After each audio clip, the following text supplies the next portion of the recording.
So the Amritsar Express was just moving out.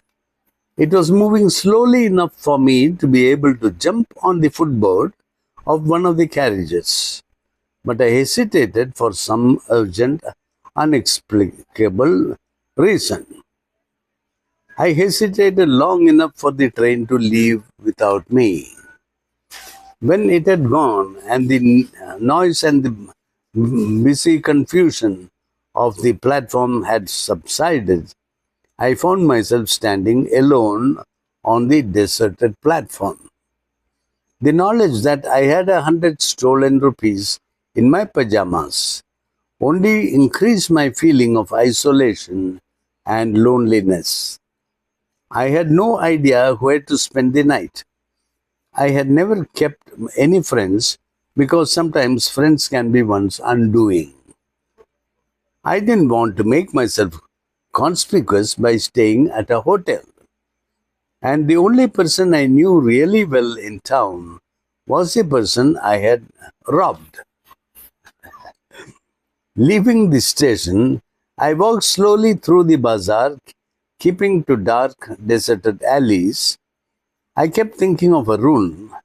He would still be asleep, blissfully unaware of his loss.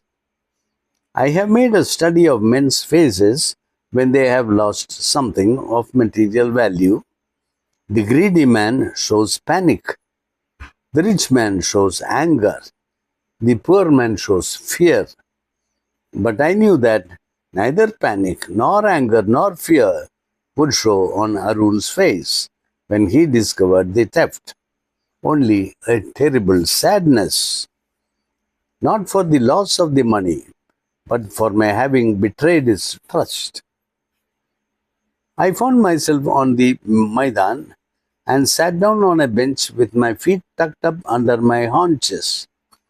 The night was a little cold and I regretted now not having brought Arun's blanket along. A light drizzle added to my discomfort. Soon it was raining heavily. My shirt and pajamas stuck to my skin, and a cold wind brought the rain whipping across my face. I told myself that sleeping on a bench was something I should have been used to by now, but the veranda had softened me. I walked back to the bazaar and sat down on the steps of a closed shop. A few vagrants lay beside me, rolled up tight in thin blankets. The clock showed midnight. I felt for the notes.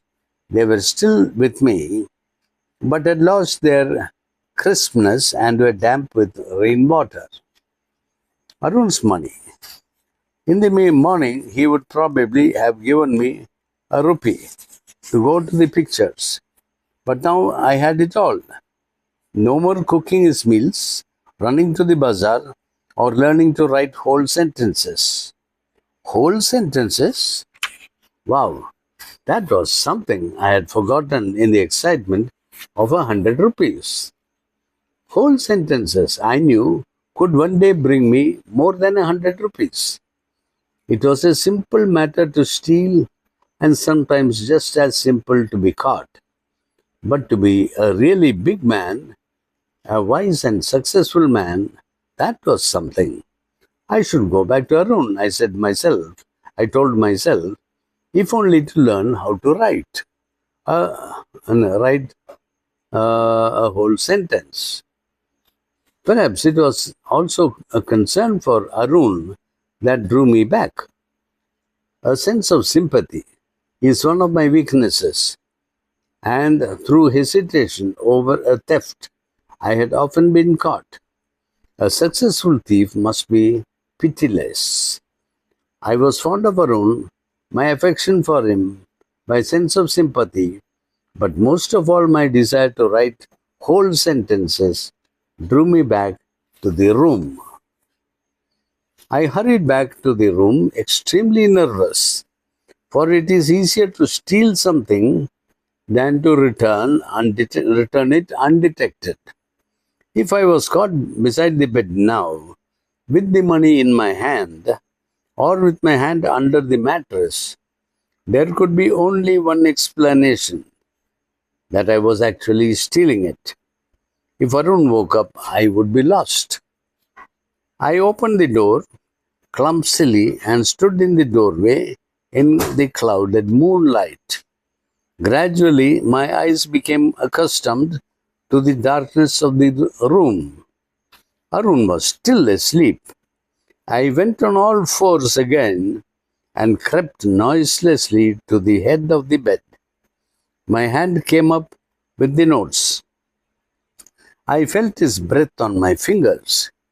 I was fascinated by his tranquil features and easy breathing, and remained motionless for a minute. Then my hand explored the mattress, found the edge, slipped under it with the notes. I awoke late next morning to find that Arun had already made the tea. I found it difficult to face him in the harsh light of the day. His hand was stretched out towards me. There was a 5 rupee note between his fingers. My heart sank. I made some money yesterday, he said. Now you'll get paid regularly. My spirit rose as rapidly as it had fallen. I congratulated myself on having returned the money. But when I took the note, I realized that he knew everything. The note was still wet from last night's rain. Today I'll teach you to write a little more than your name, he said. He knew, but neither his lips nor his eyes said anything about his knowing.